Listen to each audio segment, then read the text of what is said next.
January 2026, so just a couple days ago, police in Pennsylvania pulled over a car near an abandoned cemetery on the outskirts of Philadelphia. What they found in the back seat would lead them to one of the most disturbing discoveries in modern crime history right now. They found human bones, skulls. All of this was just visible through the window. And the driver, this guy right here, was 34-year-old Jonathan Christ Gerlach. And when officers searched him, they found that he was carrying a crowbar and a burlap bag. Inside that bag, guys, were mummified remains of 2 small children, 3 skulls, and an assortment of other human bones and body parts.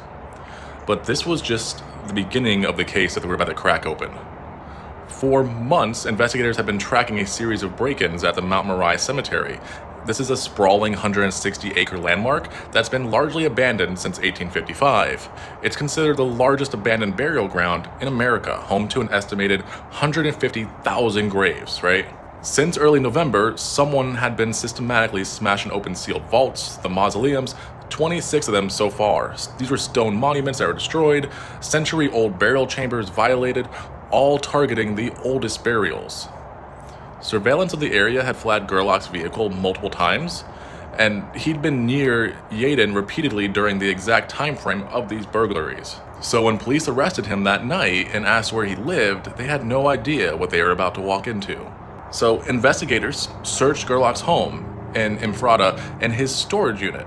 What they found is wild. They found more than 100 human skulls lined up on shelves like a store, long bones arranged in rows by size, and mummified hands and feet.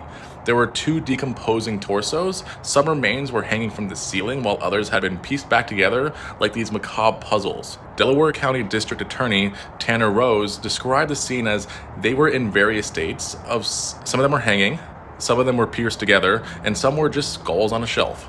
Police also recovered all the jewelry that was taken from the graves. In one case, they found a pacemaker still attached to the human remains. Gerlach has admitted to taking about 30 sets of remains and even showed investigators which graves he stole them from. But authorities found evidence of over 100 victims so far. He now faces 100 counts of abuse of a corpse, 100 counts of receiving stolen property, and multiple charges of desecrating historic burial places.